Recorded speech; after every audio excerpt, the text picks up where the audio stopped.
I got the impression that I felt that there was somebody behind me. So when I turned around, there was a shadowy female figure. And then it just sort of hung there for a second and just sort of wafted away to the other room over there.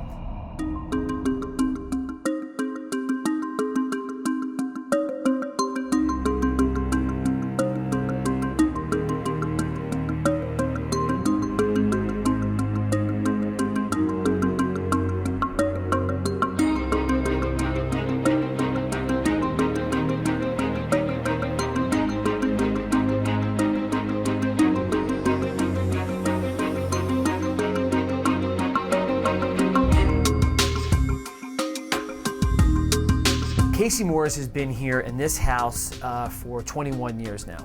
When you hear the stories, people who've never met tell very similar stories year after year.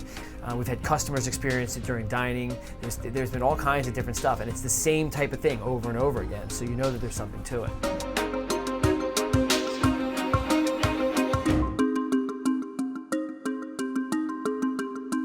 I mean, I've come upstairs to get things, everything is fine. I've come back up 10 minutes later and stuff's all over the place, and I know that nobody else has been up here.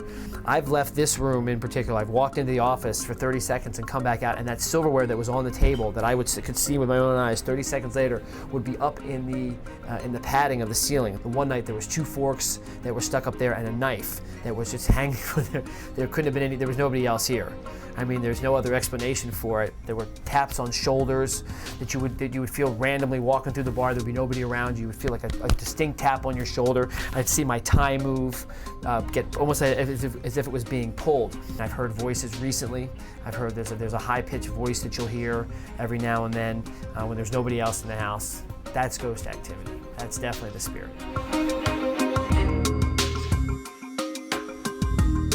We believe that it's Mary Moore who lived in this house. The Moore family spelled M-O-E-U-R, not Casey Morris. They lived here. They were renowned Tempe socialites, I believe, back in the 1920s, in the early days of Tempe.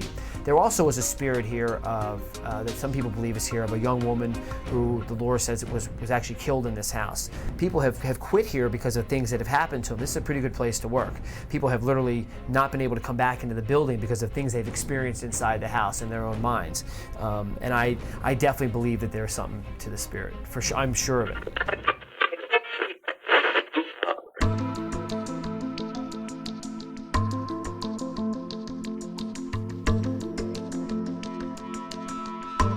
It was the early 1980s, right where we're standing, and one of the construction workers fell to his death during the construction of this very building.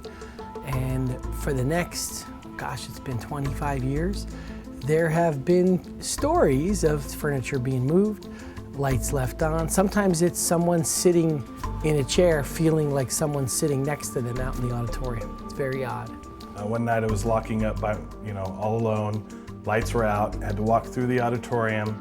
On my way out, there's 2 double doors. Went through one, it shut. Went through the other one, had to turn around, make sure it was shut because it was the exterior door. And all of a sudden, the interior door slammed shut. And I didn't know what it was, but I was quickly out of there as fast as I could. Nobody wants to be the last person to leave this building at night. When you're shutting those lights off, you get a little bit of an eerie feeling. Some kids will say that they see things, up in the, either in the catwalk or in the control booth late at night when they're on the stage working or something. It's just that idea that there is an entity around that scares some people, the unknown.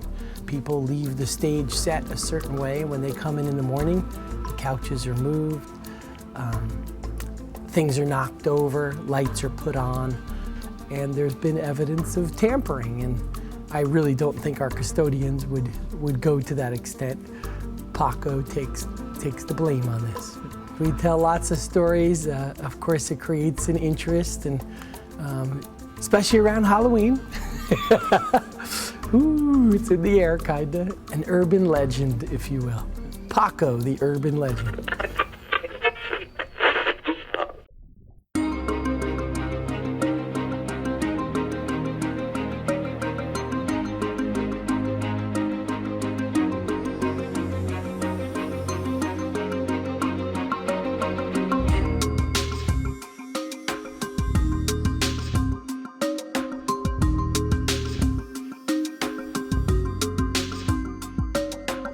For Tempe, of course, it all started right here. The ferry service was operated across the street, the flour mill.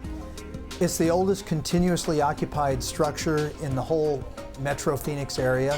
It's the founding pioneer home of Tempe, built by Charles Trumbull Hayden around 1871, and it's been continuously a place of residence, hospitality, restaurant, blacksmith shop, Tempe's first post office, you name it, it's been used for that. People have been born here in this building, people have died here in this building, and virtually everything that people can do in between has happened here in this building. Every form of human transaction has taken place, and I think there's been a lot of emotional watermarks left in the building. Many stories have swirled around this place from many credible people.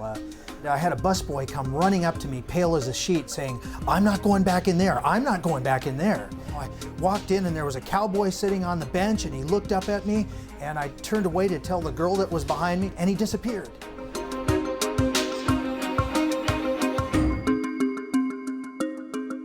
On another occasion, we had cleaning crews become very upset in the early morning hours. The janitorial crew was in the fountain room, which if you look at some of the old Tempe Historical Society photos, that fountain has been out there at least 80 years back when it was an open patio.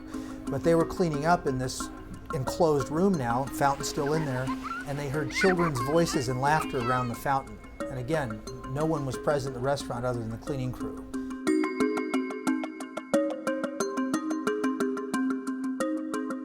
If paranormal activity and ghosts are the result of human experiences and human emotion, this is certainly the place where you would find that.